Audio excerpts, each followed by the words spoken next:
Bom dia, pessoal. Estamos aqui novamente com mais uma edição do podcast Ciência na Cidade. Sejam bem-vindos.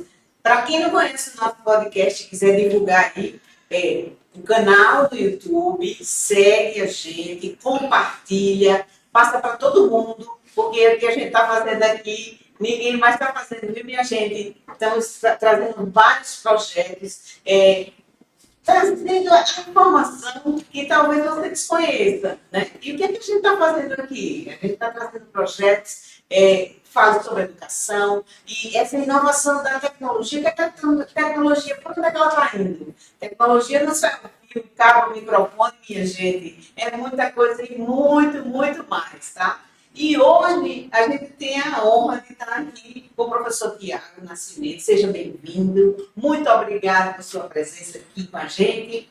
Professor da UFPB, presidente da Sociedade Brasileira de Robótica, professor Tiago. Professor Mauro, também com a gente aqui, que é do IFC e coordenador da caravana LF de Soberania Digital. O tema...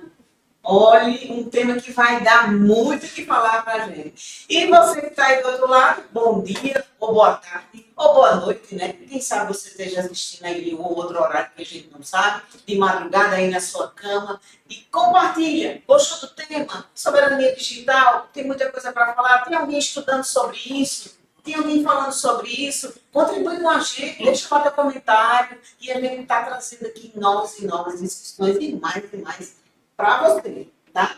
Então, a gente está aqui também com o professor Guido, mais uma vez nessa gravação, contribuindo com a gente, né? Então, professor Guido, conta aí qual é que esses nossos convidados hoje vão nos trazer de coisa boa. Para quem está assistindo também, para Tiago, para entender, a gente criou esse podcast Ciência na Cidade, que é um canal para a gente falar um pouco do que está acontecendo na cidade. Então, hoje recebemos aí um visitante ilustre, o professor Mauro Oliveira, que foi reitor do Instituto Federal do Ceará, e assim, um pesquisador, mas que tem, obviamente, uma visão de estratégia nacional, política, e o Ceará está passando por uma situação complicada, assim, que tem um lado bom, mas que tem que olhar para ver se é bom mesmo, que é uma explosão de demanda de instalação de data centers. Cada data center desse gera uma demanda enorme, né, de energia, de consumo de energia, e não são projetos de 1 ano e 2 anos, são projetos de dezenas de anos,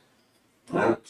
Quando o cara contrata, instala, ele vai contratar ali um consumo de energia de 5 gigawatts, 10 gigawatts, por 40, por 50 anos, e a gente tem que entender o que está por trás disso, porque tem muita empresa vindo de fora do Brasil para se instalar aqui para usar essa energia que a gente está produzindo no Nordeste, que é um patrimônio enorme, que a gente precisa ter ciência, né, entender o que é isso, como é que a gente vai usar isso da melhor forma possível para o país. Então, essa caravana que o professor Mauro criou aí, está visitando vários lugares, a gente vai falar mais sobre os lugares que ele já visitou, para onde ele vai ainda, e ele chamou de LF, ele vem do Luiz Fernando Soares, que foi o meu orientador do doutorado, foi orientador do professor Mauro também, que tinha essa visão de soberania, de desenvolvimento e de controle de tecnologias estratégicas para o país, né, sendo feitas por brasileiros. A gente tem um sistema de P&D que foi criado,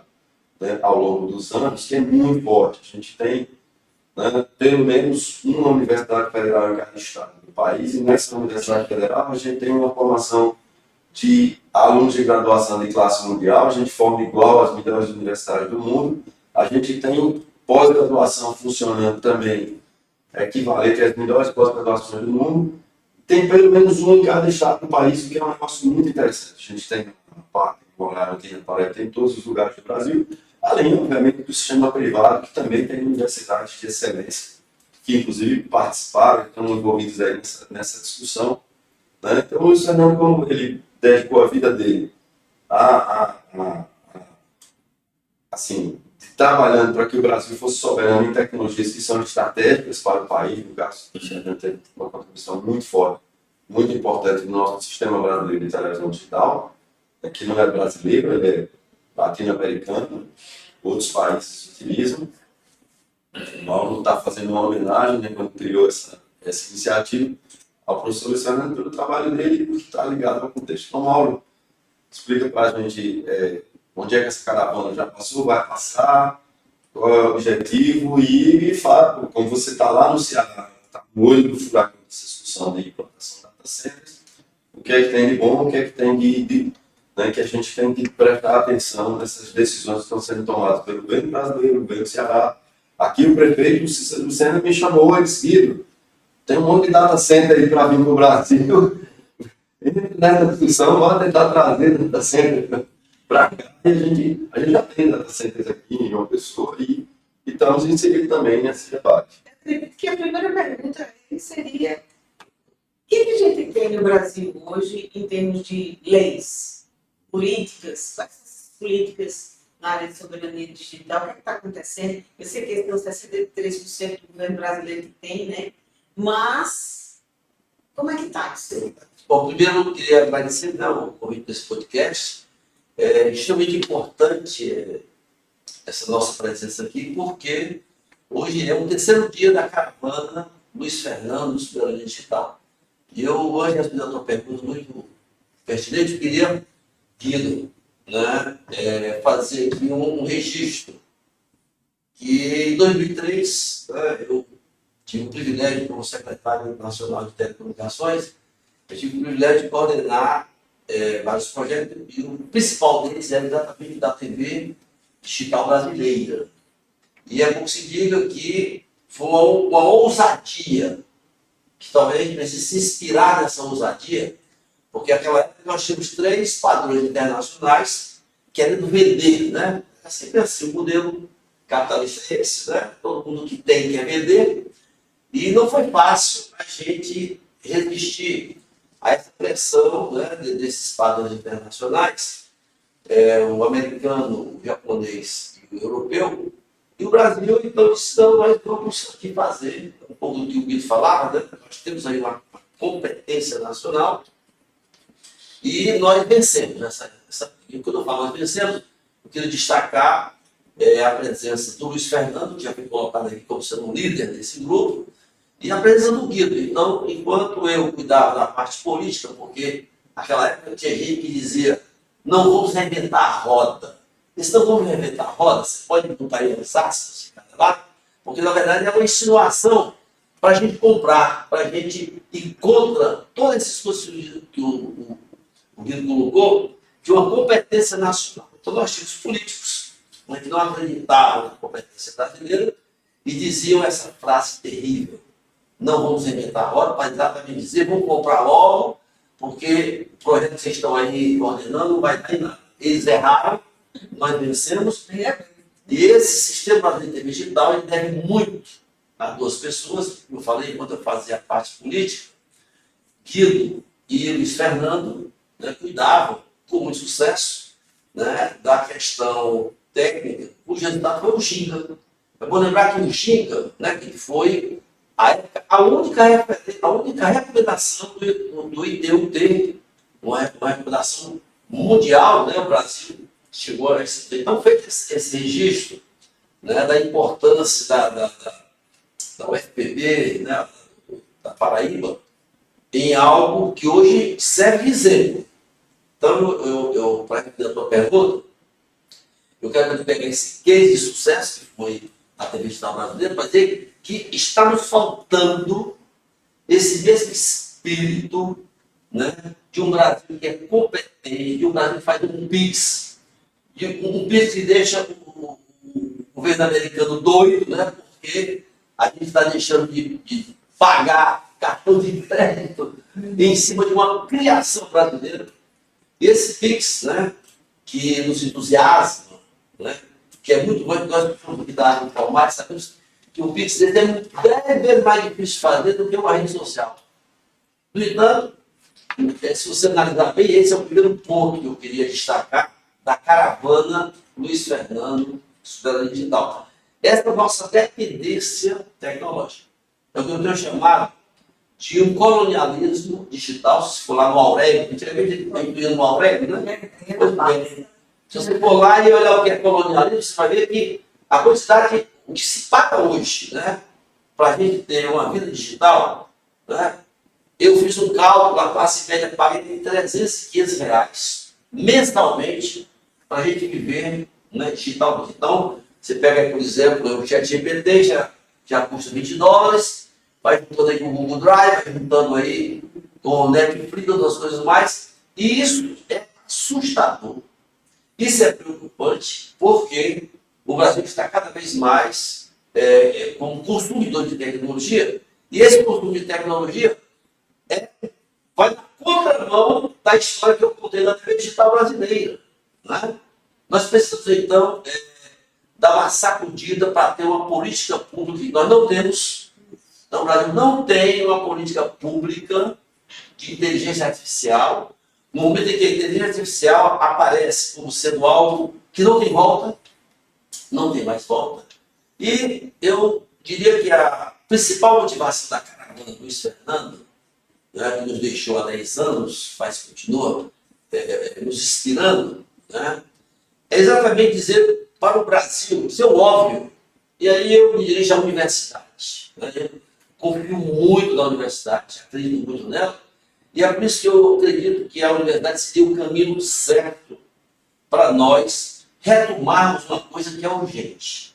O Brasil precisa urgentemente ter uma política clara de inteligência artificial, que está conectada à questão da energia, que daqui a pouco eu vou pedir que o Guido, com mais propriedade, fale essa questão energética, que é preocupante. Então, primeiro ponto que eu colocaria, e que foi colocado no primeiro dia da caravana. Eu fui convidado para representar a comunidade científica no comitê, no CGI-BR, né, que é o Comitê Gestor da Internet do Brasil, no reunião que aconteceu segunda-feira agora, no dia 2 de março, e o que eu disse lá, vou dizer aqui. Primeiro ponto que preocupa na cidadania digital é a questão dos nossos dados sensíveis. Né? Os nossos dados sensíveis, muitos deles, e outros não são tão sensíveis, eles estão também onde? Se você souber, me diga, porque eu não sei. Né? Ele está em algum data center aí, que sai lá por aqueles cabos que tem em Fortaleza, né? Que se alguém fechar aquela torneira lá, cria um caos no país. Né? 60% a 65% dos dados brasileiros, nós não sabemos onde estão. Então, o nosso Pix, o Google Drive, a inteligência brasileira, a maioria dos meus colegas pesquisadores utilizam o Google Drive. Significa dizer que a inteligência brasileira está, sabe onde? Não sabemos, né? E esse não sabemos é uma coisa que é preocupante. Se o Mr. Trump pedir a qualquer empresa americana acesso aos dados, existe uma lei americana que obriga as empresas americanas a fornecer ao Estado americano a informação que for pedida. Isso quer dizer que não há soberania, não há autonomia, né, nesses dados, que nós não temos governança sobre eles. Então, essa é a primeira questão. A segunda questão que eu coloquei lá no CGIBR, na reunião, foi a ausência do Brasil no mundo da IA generativa. Né? Todo mundo quem tem um Mobral em inteligência artificial, sabe que nós tivemos aí a inteligência artificial na época que o Kasparov, em 1997, venceu o Deep Blue. Isso foi com o que eu chamaria de um algoritmo PEGMA, né? Uma expressão bem nordestina, um algoritmo da força bruta clássico, bem simples comparado com o que nós temos hoje. No começo do século, tivemos aí o WOS da IBM, né, que começou a chamar a atenção de todo mundo, com a chamada IA cognitivo, que já fazia as pessoas pensarem no mundo em que os robôs iam dominar. Pois bem, nada disso é comparável com a revolução que aconteceu em 2017, com a chegada da arquitetura Transform, que é a base, né, dessas IA generativas, notadamente aí o mais conhecido é a história do OpenAI, que criou, né, o ChatGPT. Me assusta, eu disse isso lá no CGIBR, estou repetindo aqui, me assusta que a sociedade brasileira, e eu arriscaria dizer que grande parte da universidade, não entendeu ainda o impacto que a IA generativa vai causar, já está causando nas nossas vidas. E quando eu falo nossa vida, eu estou falando em emprego. Podemos ter uma Covid de desemprego até 2030. Nós temos problemas da questão da educação, né? Até tive ontem à noite o privilégio de conhecer um excelente projeto, né? Que o meu amigo Guido, o secretário de Ciência e Tecnologia aqui de uma pessoa que está coordenando e até disse para ele, olha, isso é para ser uma política nacional, né? Porque você fazer um jovem ir para a escola com propósito, isso é uma revolução exatamente no contraponto de uma escola que está fora da realidade. A nossa escola não fez o dever de casa. Olha que coisa. E eu acho não. João Pessoa tem um modelo educacional que poderia ser uma política pública nesse país. Que não tem. E aí termino essa tua pergunta com a terceira coisa. Né? Eu falei da questão dos nossos dados, que estão não sei aonde. Falei da questão da ausência do Brasil, né? Que está fora. O mundo está inventando uma IA que é revolucionária, que cria, né? Vou lembrar dessa IA que ela cria, a partir da vetorização do conhecimento humano, ela cria. Agora, o Brasil está fora. Né? E está fora, sabe por quê? Porque está faltando políticas como essa da TV digital brasileira. E eu encerro a pergunta, a tua pergunta dizendo o seguinte, a terceira coisa que me preocupa é o que eu tenho chamado o entusiasmo do comunizado. Né? Que era que os portugueses chegavam aqui, com as bugigangas, a gente ficava, né, todo admirado, coisa e tal. E essa cultura, né, do entusiasmo do colonizado, o colonizado é aquele cara que não entende e acha bonito aquilo que ele não entende. Pois bem, eu fico muito preocupado, por exemplo, a chegada do data center é um exemplo. Né?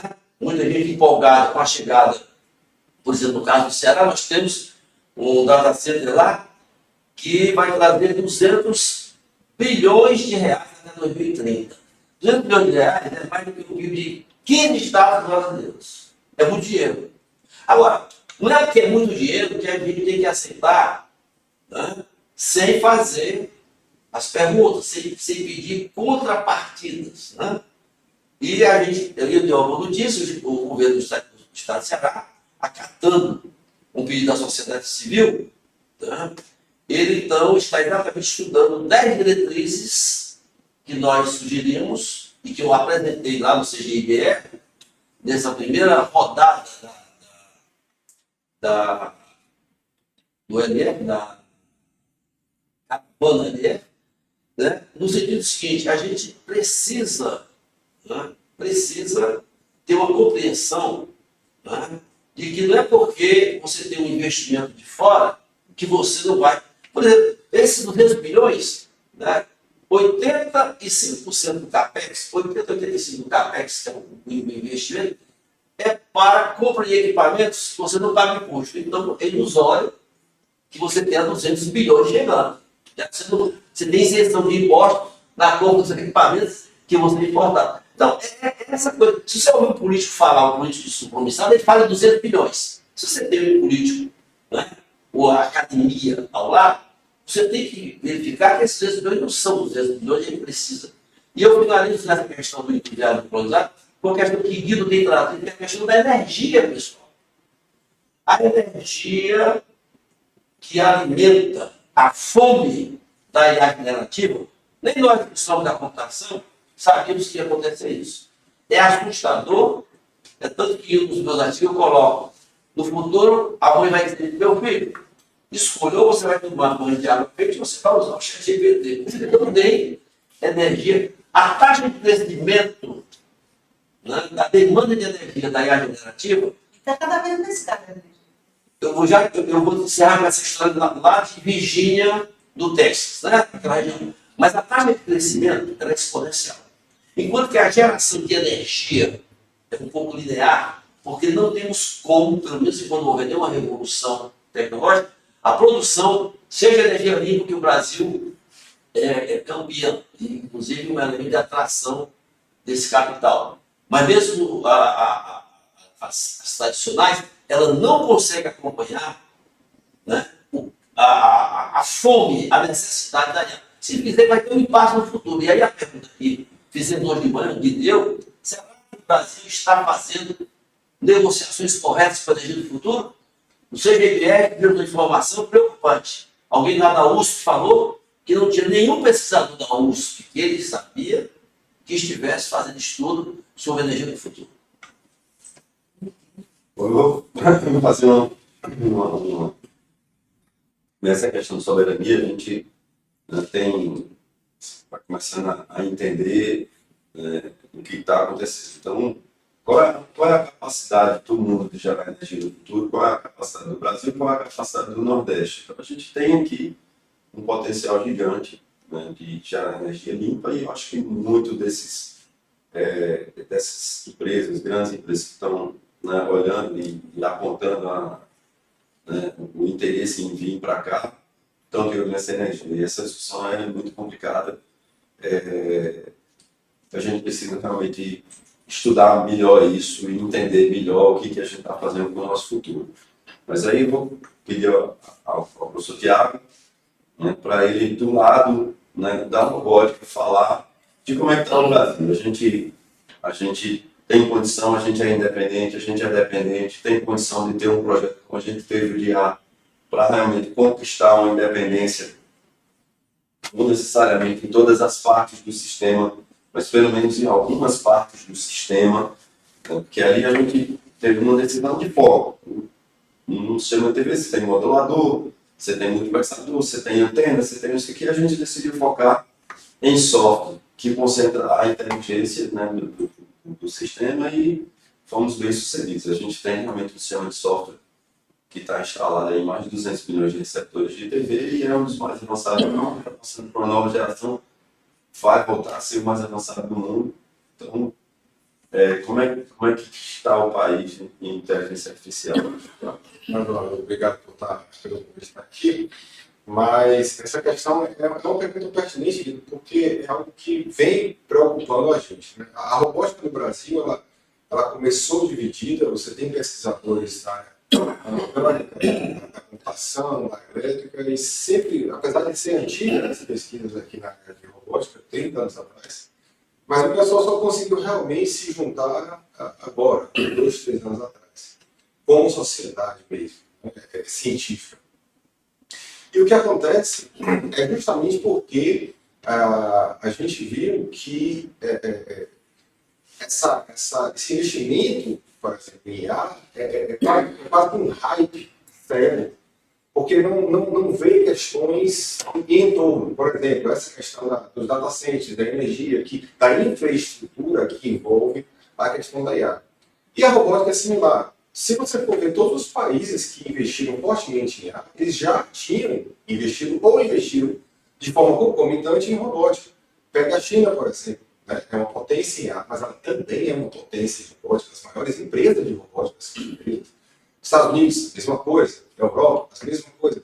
Por quê? Porque não adianta você investir apenas no algoritmo e esquecer da infraestrutura, da industrialização. Porque senão você vai cair no problema que o Marco vai falar. Ou seja, no tempo a gente vai ter a Covid do desemprego. Por quê? Porque ele vai estar comprando tudo de fora. O brasileiro tem esse costume de ficar comprando as coisas que ele faz aqui. Só que assim, mesmo assim, né, mesmo o Brasil tendo essa dificuldade industrial, ainda assim você ainda tem várias empresas brasileiras na área de robótica. Muitas delas ainda menores, startups, mas algumas já consolidadas. Mas muitas são desconhecidas. Então, por exemplo, a gente fala muito agora da guerra do Irã, que o Irã tem os drones e tal. Mas o Brasil tem uma das maiores empresas de drones militares da América Latina, privada, de São Paulo. Inclusive, vai começar a vender agora. Então, assim, a gente tem muita coisa aqui conhecida. Por quê? Porque o Brasil está muito acostumado no hype. Né? Uma das dores, por exemplo, que a gente sofre hoje já na robótica é a formação da mão de obra para trabalhar nessas coisas. Se formou ali, por exemplo, engenharia de computação, ou engenharia elétrica, ou engenharia mecânica, e fez mestrado, doutorado, para poder conseguir realmente entender. E aí a sociedade, tentando atuar junto com o governo federal, conseguiu adiantar isso, implementando em pelo menos 3 universidades federais o curso de engenharia de robôs, que já pega aquele conhecimento e já traz para a graduação, porque é uma dor das empresas. Eu tenho, inclusive, duas entrevistas com 2 donos de empresas diferentes, uma da empresa do Rio Grande do Sul e uma de São Paulo, que eles dizem, olha, a gente não consegue, a gente recebe muito currículo, mas a formação é muito baixa. E essas iniciativas, a iniciativa do curso, do PIDO, de programação, a iniciativa da Google Brasil, que trabalha com competições de robótica há mais de 20 anos, tudo isso são iniciativas que ajudam a formar a mão de obra. Por outro lado, apesar de você ter uma mão de obra especializada, você também precisa investir na industrialização, né, brasileira, que foi se degradando. Um dos casos mais emblemáticos da industrialização brasileira que eu gosto de citar é o caso do Gurgel. O Brasil foi o primeiro país no mundo a inventar o carro elétrico. O Gurgel em 1986. A gente incluiu essa possibilidade. A BYD podia ser brasileira. Então, justamente porque a gente sempre vê o hype, esquece do entorno. Investir em A, sem investir em robótica, vai acontecer o que aconteceu em outras áreas, que é eu vou ter excelentes programadores, porque a formação brasileira realmente não perde para ninguém, mas aí vai estar comprando o hardware todo de fora. E aí a gente fica dependente. Por exemplo, a moeda da China é mais desvalorizada que o Brasil. Né? O Brasil, o real vale mais. Mas eles não estão nem aí, estão chegando, porque eles fabricam tudo lá mesmo. Se fabricar tudo lá, eles não precisam importar nada, a tecnologia que é cara. Então, para eles é caro. Mas a gente aqui fica sofre muito com essa também. Por quê? Porque a gente importa tudo. Então a gente precisa começar a parar de ter esse pensamento que o Mauro falou, que realmente alguns políticos ainda têm, e alguns engenheiros de grandes empresas, infelizmente, ainda têm, de comprar tudo fora e começar a pensar, vamos fazer aqui, né? Vamos produzir aqui com qualidade, e para isso precisa de investimento.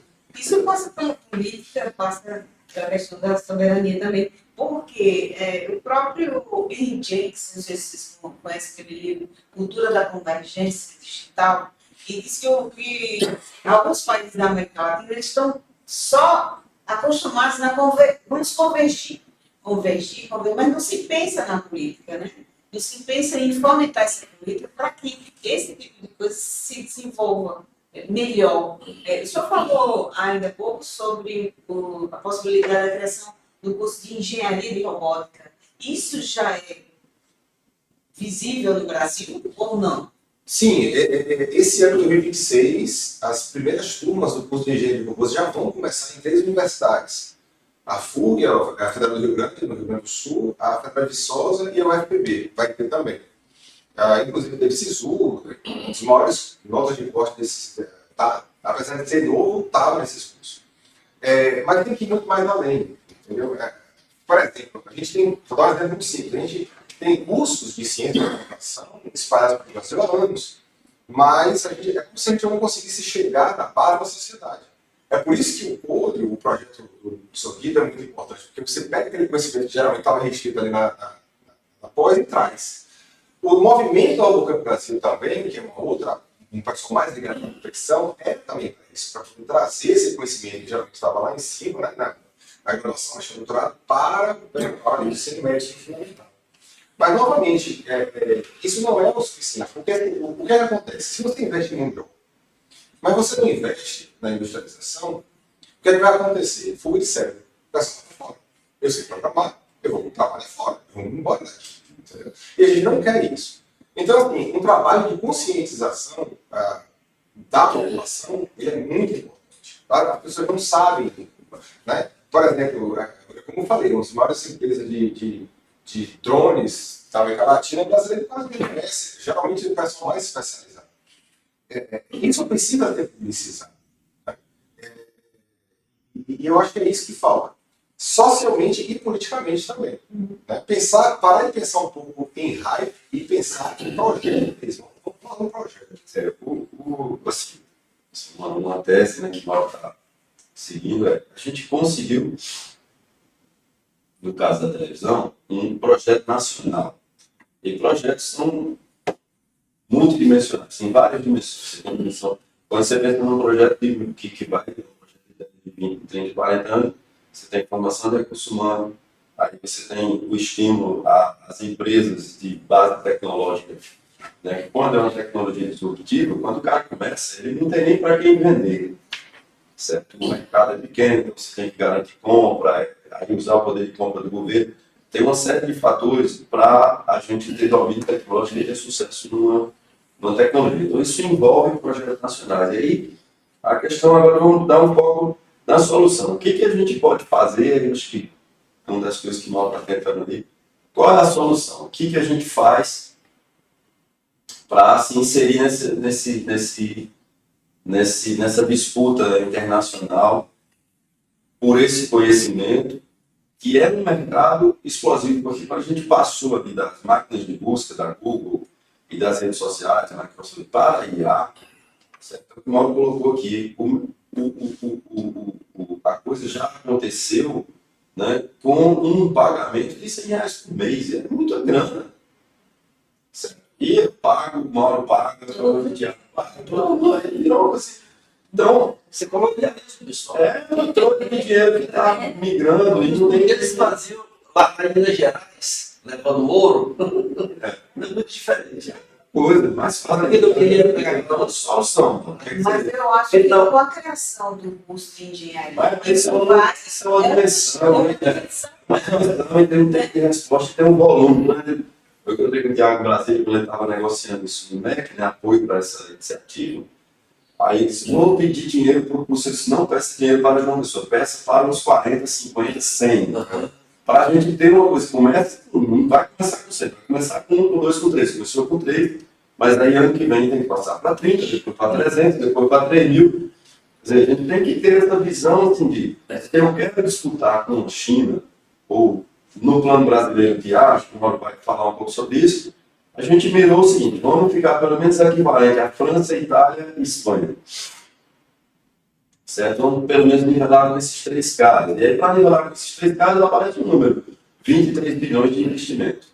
Né? Então, tem que olhar, ok, nesses 23 bilhões da IA, para onde está indo isso? Está contemplado agora, precisa de ter um plano brasileiro de robótica, qual o volume de recursos e para onde tem que ir esses recursos. Acho que esses planos brasileiros podem ser um caminho. Então, vou passar a bola para o Mauro. Não, eu estou na parte da minha vida que eu estou tentando ser cada vez mais pragmático. Né? E eu queria dar uma notícia. Eu estou levando 2 ideias que surgiram dessa conversa para a caravana, né, que começou, como eu falei, segunda-feira, hoje é o 3º dia da caravana, e já estou incorporando aqui 2 sugestões que eu irei, né, nesse mês de março, tem 15 visitas nas universidades. Nas próximas 15 visitas eu vou falar de uma ideia que surgiu agora dessa reunião. A primeira delas é a história do letramento. Né? A gente precisa que a sociedade tenha compreensão. Quando eu falo sociedade, eu inclusive coloco os professores, porque muitos professores das universidades não compreenderam essa história do impacto da IA generativa. Então, qual é a primeira ideia que eu estou levando para a caravana? Made in João Pessoa.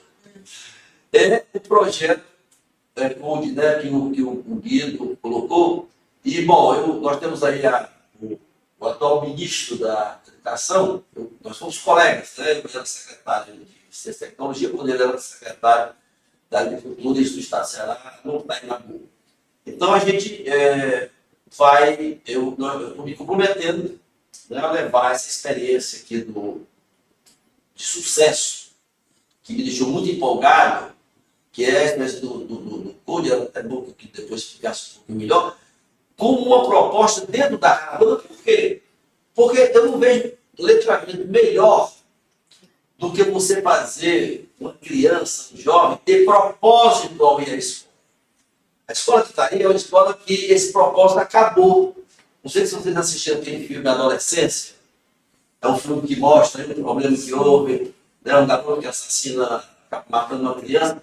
E aquele filme ele mostra o descompasso que tem entre uma linguagem do jovem que é completamente diferente da linguagem do adulto. Então, essa escola, eu diria que esse problema ele é mitigado com a metodologia que vocês estão praticando aqui. Então, a primeira coisa que eu vou agregar na caravana Luiz Fernando, de soberania, é que para ter soberania nós temos que ter letramento. E eu, de todas as coisas que eu já vou falar, a mais pragmática, a mais forte. Eu estou há 50 anos que eu, no magistério, eu dou aula, 51 anos que eu dou aula, né, para jovens.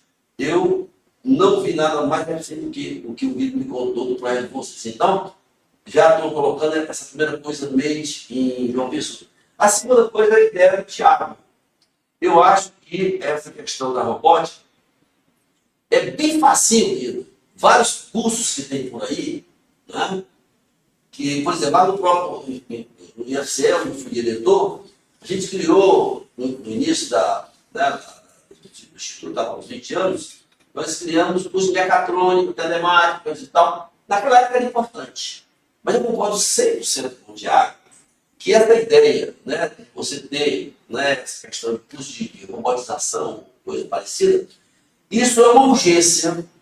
Isso se torna uma urgência e uma estratégia. Por quê? Porque ele vai ao encontro desse pragmatismo que teria da IA. Né? Eu vejo uma relação muito próxima entre o projeto Coach, né? Me corrija se eu estiver errado, e a proposta do Thiago. Seria uma maneira, né? Então a caravana Luiz Fernando está tendo aqui um compromisso, né, de levar ao ministro da Educação, Camilo Santana, que é um cearense, que a gente conhece, né, uma proposta de fazer uma escola nova, uma escola do amanhã. Essa escola do amanhã, ela passa por ideias novas e estratégicas, e tem duas delas que nasceram desse podcast. Deixa eu explicar o contexto, né, para quem está assistindo, né, do que está acontecendo aqui em João Que é o Pessoa. corpo, né? O corpo evoluiu, né? Está turbinado, né?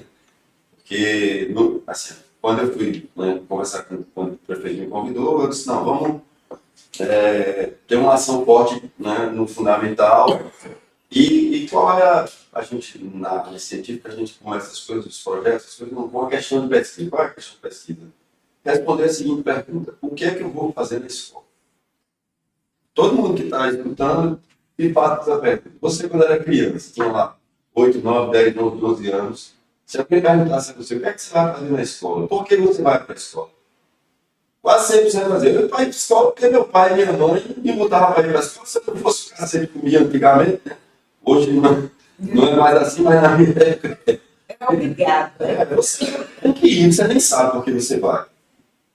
Então, a responder essa pergunta é essencial. E aí começa uma discussão com o prefeito, com a secretária de Educação, a professora América.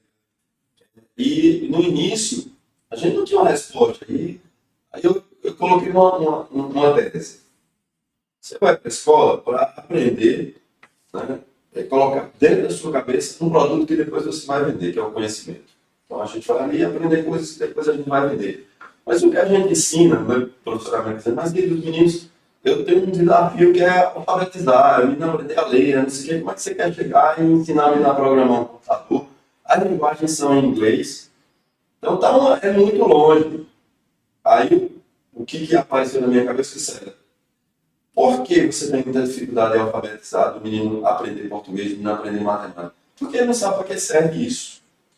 Se a gente desafia ele a aprender a programar, ele sabe para que serve isso. Ele pega um celular e tem um joguinho que ele está jogando, ele tem um negócio, ele sabe, porra, se eu aprender esse negócio aqui, eu vou conseguir fazer isso.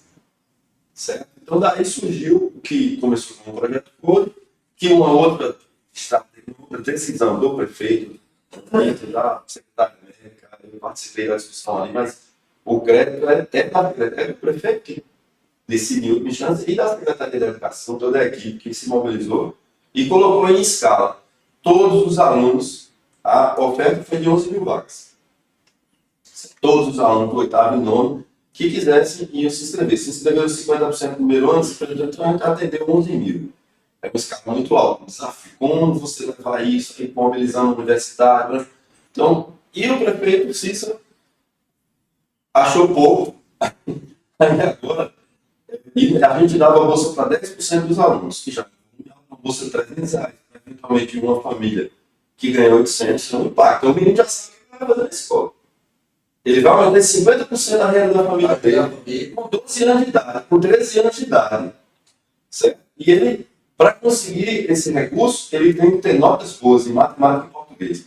Esse ano o professor Américo está dizendo, praticamente zerou, né, o número de pessoas que não passavam na prova de alfabetização. Não sei o que fazem no fundamental, aqui de uma pessoa, porque ele não sabe para que serve português, sabe para que serve matemática, concretamente ali para ganhar uma bolsa do Code. Aí o prefeito achou um pouco, agora a bolsa, são 11 mil bolsas, que a gente está correndo aqui na burocracia, na confusão para implementar, e não é mais para computação, porque não é todo mundo que quer aprender a programar, o cara quer ser ator de teatro. Então, tudo bem. A gente está organizando um clube, tem um clube de teatro, vai ter uma pessoa para ensinar o cara as técnicas ali do teatro, e é uma profissão. Isso no contraturno. Então, ele tem matemática, português e não sei o que, mas para ganhar as bolsas, para conseguir não sei o que, ele tem que ter um bom desempenho nesse disciplina normal, mas ele tem robótica, tem computação. Uma curiosidade, essa ideia, vocês se inspiraram em algum projeto nacional, internacional, ou nasceu aqui? O Code, eu acho que é uma criação nossa, assim, da escala. Né? No ensino fundamental, eu não acho que Eu tenho que ler o peito lá fora. Não, a gente é um desafio, assim, é uma coisa da personalidade do prefeito, minha também, da professora América, que tomou o desafio de levar um negócio. Porque eu não queria, assim, qual é o caminho fácil? Vamos escolher uma escola, pegar o Anda aqui, que já tem alunos bons, já tem uma estrutura bacana, e faz. Mas você tem 100 pessoas. Não, eu estou achando bacana porque lá no Ceará nós temos uma história de sucesso, que são as escolas profissionais. Sim. Daria 100 escolas, 100 em caixa, faca, e queijo, né? A fome com a vontade de comer. Se a gente pegasse uma metodologia dessa, já numa estrutura favorável, que é uma escola profissional, que realmente é um sucesso. Então, eu queria, nesse meu pragmatismo dos 70 anos, assumir esse compromisso seguinte: nós vamos levar essa proposta que eu falei, o Estado do Ceará, que já tem essa vocação aí, é mais fácil até, né? Para quem já está Estruturada. Mas isso, para mim, é uma política pública nacional. Né? E o desafio, Mauro, assim, a gente teve essa discussão, a gente tem também as escolas de tempo integral, técnicas, mas o desafio, e a gente, quando o prefeito assumiu, né, e a secretária, a gente tinha escolas em condições de infraestrutura horríveis, sem nenhum tipo de equipamento, sem nada. Então, começando do zero. E a discussão era, vamos começar com as escolas que já estão prontas? Aí foi uma contribuição minha, disse, não, a gente tem que começar com todas. Então tem escola que não está reformada, ainda já, depois de 3, 4 anos a gente ainda está na luta de reformar, já está chegando perto de mais de 50%, chegando perto de 100%, mas o aluno que vai para uma escola que não está reformada, ele não tem direito de ter acesso a esse conhecimento. Está errado. Ele tem que ter. Vai ser mais difícil para ele do que para o cara que já está na escola, né? Já está na escola de tempo integral. Vai ser mais difícil para ele. Mas né, a gente ocupa o contraturno. E a gente criou um conceito aqui em João Pessoa, e o que viabilizou esse pagamento agora, antes eram 550 bolsas, agora vão ser 11 mil bolsas. É que a gente criou um conceito de um tempo integral híbrido. Certo? E isso teve uma discussão na Secretaria de Educação, que é a América Turma, com o Ministério da Educação, porque dinheiro do Fundeb. Entendeu? Porque a gente dá 10 horas de contraturno.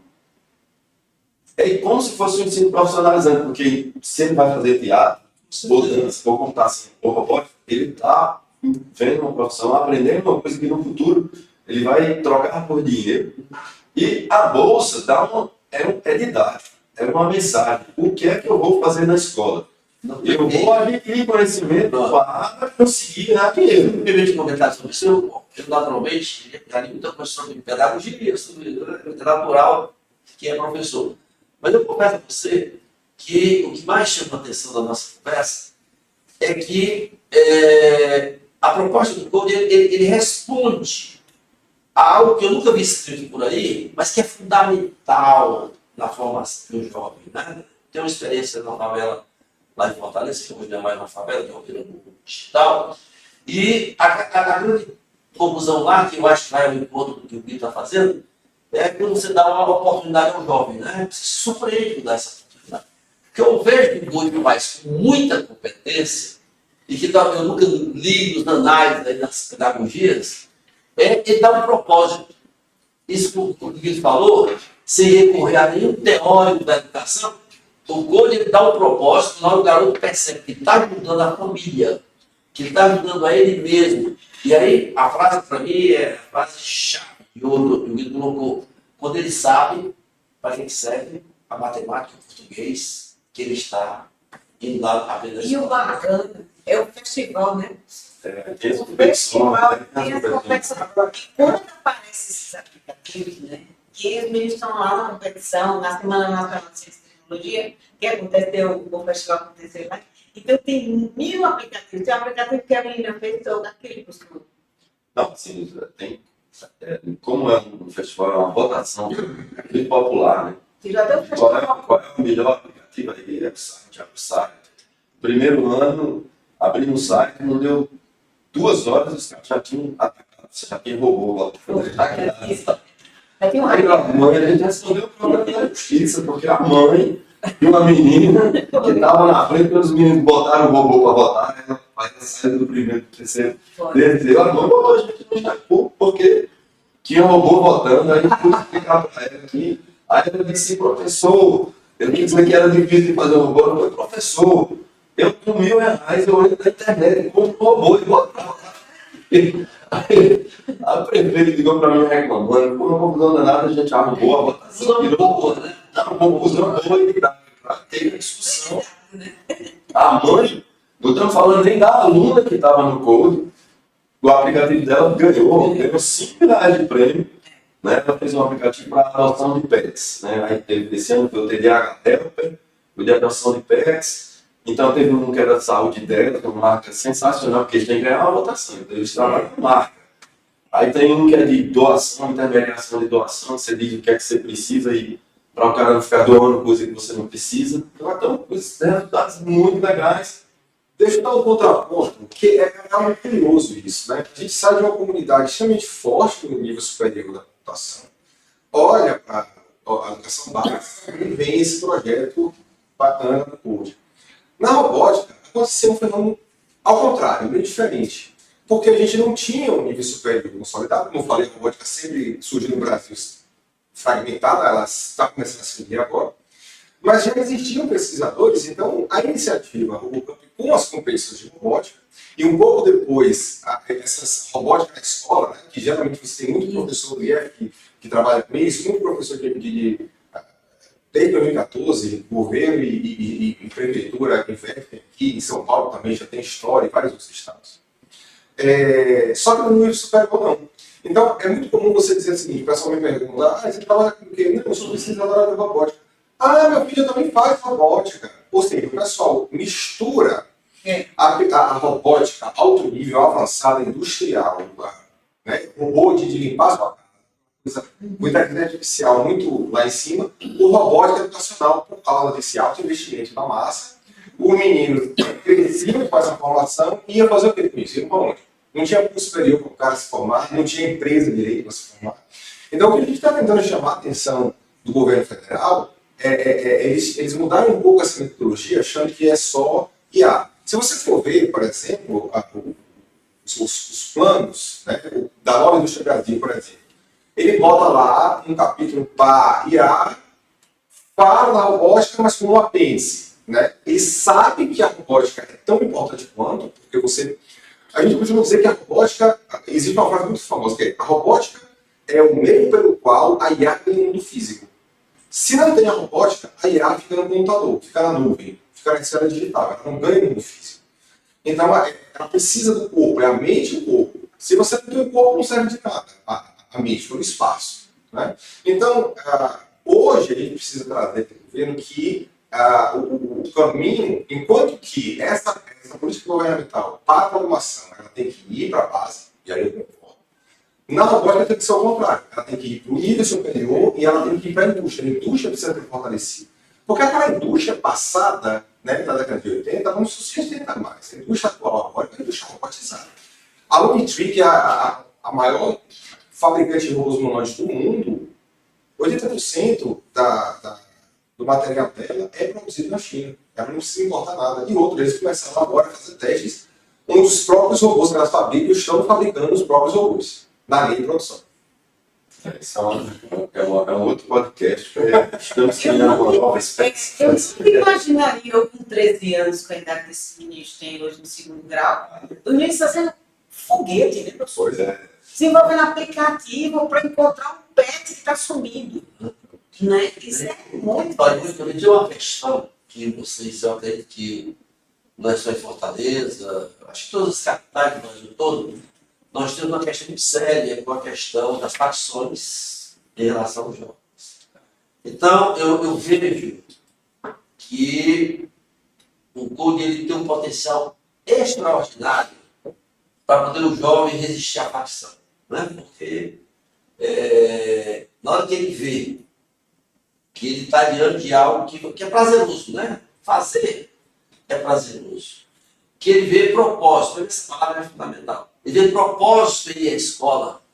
Pessoal, a Escola do Amanhã, que é um livro que eu estou lançando aí, se eu tivesse assistido esse livro depois desse podcast, eu teria um capítulo sobre o coaching, porque o que a gente quer do filho da gente, né? A gente quer que o filho seja um cidadão. E a cidadania tem tudo a ver com o propósito. Cidadania é propósito, é você saber o porquê das coisas, se aquilo é bom para o país, se aquilo é bom para a sua família, se aquilo é bom para você. Então, eu quero dizer para vocês, assim, eu estou surpreso com esse podcast. Eu não esperava, né? Embora que a gente já tivesse ontem conversado sobre o projeto, mas ao ver aqui, ouvir o Tiago falando, ver você falando, eu percebo que nós estamos diante, eu repito porque eu vou colocar isso como propósito. Já falei da propósito, eu vou colocar como propósito. Né? Este mês eu vou passar em 15 universidades. Eu vou falar desse podcast. Esse podcast vai falar da minha apresentação. Pode ter certeza, isso foi importante o Kilo explicar hoje, porque muita gente pode ter certeza que eu vou levar o link desse podcast, e foi muito bom ter explicado para as pessoas entender o seguinte, né? E como eu expliquei o Kilo, com certeza vai estar disponível para quem quiser implantar. Né? Claro, tudo deveria. E aí, como eu disse, a SEDEC, a Secretaria da Educação, turbinou o curso. Não é mais curso, é Iniciativa Futuro. Porque agora são várias áreas. É uma preocupação da gente, quando fez uma oferta universal no ensino de programação, que não é todo mundo que tem vocação, que estimula com aquilo, que vê naquilo uma coisa que anima, que é divertido.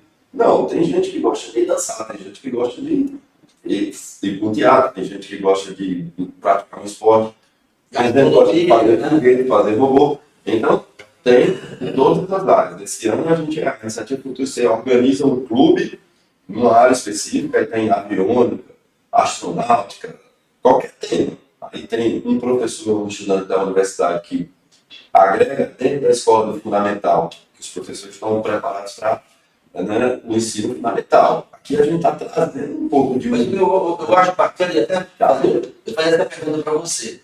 Porque a gente ainda tem passado aquela história do garoto jovem que não gostava da matemática. Às vezes não gostava, não sabia do que é que se via.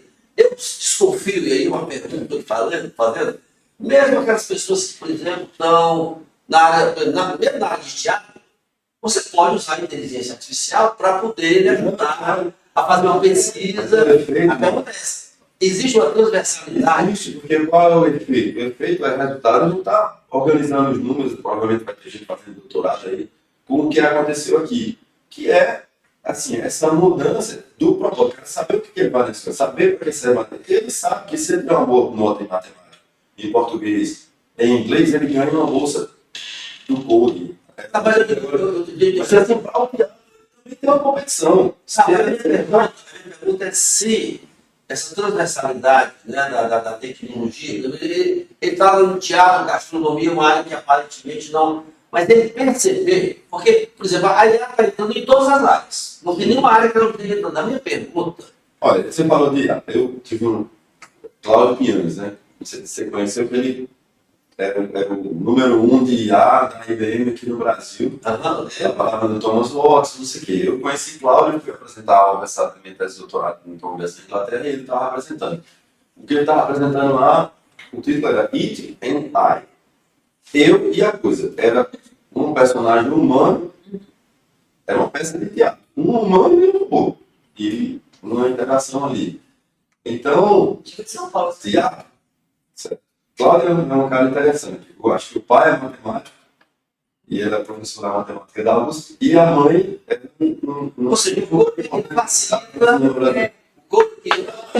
porque esse podcast vai estar assistindo em outro lugar. Desmistifica. Pronto, é isso. A criança vai ver que essa coisa de programar um aplicativo não é um negócio que só um americano, um chinês, um menino que está na universidade, que tem uma infraestrutura em casa para poder estudar, tem computador. Não, a gente, assim, todos que entram na escola pública de João Pessoa têm acesso, eles podem aprender, independente do que ele quer ser no futuro.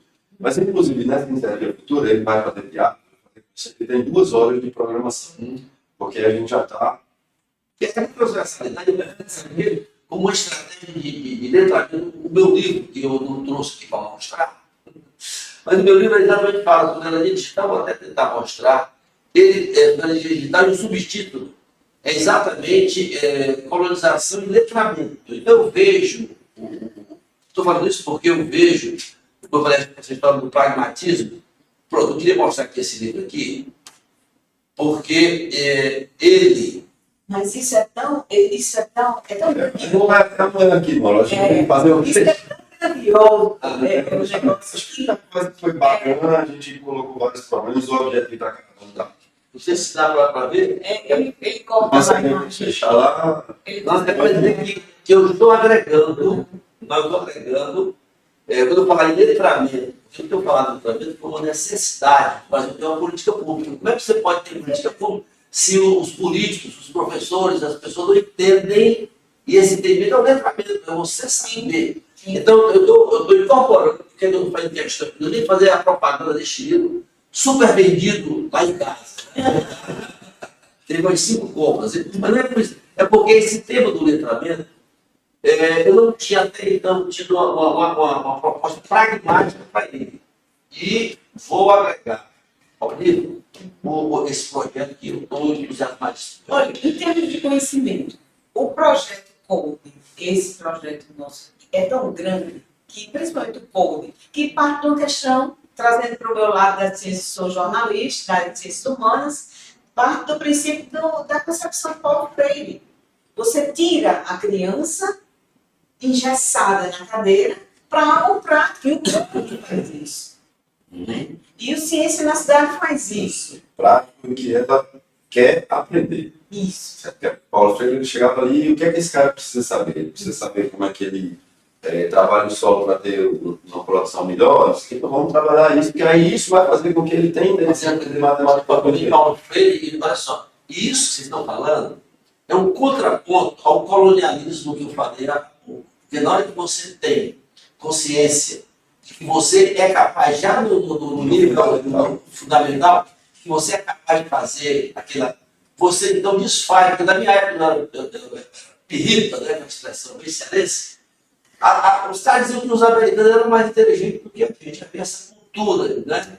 Então eu quero dizer que o colonialismo, né, que é uma das coisas que a gente tem nessa caravana do PNF, o colonialismo tem a ver com esse resquício, né, cultural de que nós não somos capazes. E aí eu vejo que, além das questões que nós colocamos no Code, como elemento motivador, tanto para poder, às vezes, o jovem existir a questão da facção, como ele ajudar a família, mexer na autoestima, ele mexe na questão que tem tudo a ver com a caravana LF, que é essa questão de um país que precisa escrever a sua própria história. E você só consegue fazer isso com o discurso parecido com esse do Tiago, em que você vê que ele é capaz de realizar tudo aquilo que ele está querendo fazer. E só para arrematar mais essa questão, a gente começou falando sobre política, né? E aí eu parto também de outro princípio da comunicação. Minha dissertação do mestrado foi sobre políticas públicas de comunicação. E no final, quando eu cheguei no final da conclusão, eu analisei todas as políticas públicas de comunicação que existiam no Brasil desde a época da colonização. Né? Então, eu fiz um mapeamento dessa. E quando eu cheguei no final, eu esbarrei na tecnologia. Quando eu cheguei na tecnologia, eu digo, meu Deus, e agora? Existe política pública para tecnologia da comunicação? O que está sendo desenvolvido nesse sentido? Aí esbarrei em James, na cultura da convergência digital, de que o Brasil e a América Latina estão acostumados chegamos na robótica, convergimos para estamos convergendo agora para a IA. Olha o poder da Big Techs. E o que a política está fazendo nesse sentido? Existem leis que regulamentem isso, entendeu, professor? Mas eu acho que além das leis, tem a questão cultural, por exemplo. As Big Techs estão chegando com tanto, como é que eu chamo? Me ajuda um adjetivo, com tanta força, poder, que esmaga as poucas iniciativas que a gente tem. E não basta, mesmo que você tivesse leis, o que é importante a questão do letramento, e tipo o que o Code faz? Porque não adianta você ter leis se você não tem uma sociedade que compreenda a importância dessa lei. Né? Então, a tua pergunta é muito pertinente, a tua colocação, porque fortalece a questão do propósito da caravana do Luiz Fernando. Então, eu queria, já nos momentos finais da questão segundo, se no início eu agradeci por causa do convite, eu estou agora agradecendo por causa do fortalecimento da caravana. Porque eu percebo como essa caravana da LF, ela já ficou mais rica por conta dessas duas propostas que eu estou levando. E a tua fala ajuda a dizer o seguinte: não basta a gente ter leis. A gente tem que resgatar uma cultura que tem sido esmagada pelas Big Techs. Isso não é ideológico. Estou falando, não é ideológico. Isso aí é a realidade. Quem duvidar do que eu estou falando, calcula quanto é que cada um de nós paga por mês, que era o que os portugueses faziam com ouro lá em Minas Gerais. Ok, Tiago, para fechar, Tiago, A ideia é a gente fazer isso mesmo, podcast, na época da digital, usar as plataformas, tentar conscientizar, entendeu? Falar com a sociedade política de forma ostensiva para poder trazer novas ideias, novos planos, como o Mauro está trazendo. Né? No caso, tanto na ensino básico, fundamental e superior também, a gente precisa reindustrializar esse país, que perdeu muito com gente, mas também, não só as políticas, mas a sociedade. Né? E esse trabalho da iniciativa do futuro, do Code, das competições de vodka, tudo isso ajuda, né, a conscientizar as pessoas. Eu acho que a gente tem que... Tu acha que se os políticos fizerem um curso desse do Code, não ia melhorar a percepção dele? Eu acho que a classe política ela é uma amostra da sociedade. Se a gente trabalha a sociedade, eventualmente a classe política também muda. Eu acho que é isso. Pessoal, muito obrigada. Ai, chegou no final, gente, mas muito obrigada, muito prazer, Tiago, muito prazer, professor Mauro. Sejam bem-vindos, voltem sempre. Até como eu tive uma ideia, queria me oferecer para voltar daqui a um mês. Eu vou explicar por quê. Vou explicar por quê. Porque daqui a um mês, não é para que só mais uma vez aqui, tu vai saber um pouco que me serviram lá fora, não. É para dizer o seguinte: eu gostaria daqui a um mês dizer para vocês, seja aqui no podcast, seja na reunião, dos resultados, né, dessa minha peregrinação dentro aí da caravana, dessa proposta que eu estou levando coisas pragmáticas. Então, eu vou dizer para vocês o que daqui a um mês. Olha, pessoal, a ideia foi legal, mas o pessoal não compreendeu. Então, eu posso dizer, olha, a ideia foi legal, o pessoal disse que ia pensar. Eu posso chegar aqui e dizer o seguinte: olha, o ministro da Educação, o Camilo Santana, né, disse que quer conhecer esse negócio, né, para poder a gente ter uma nova escola nesse país. Esse país precisa de uma nova escola. A escola que está aí não fez o dever de casa. Não dá.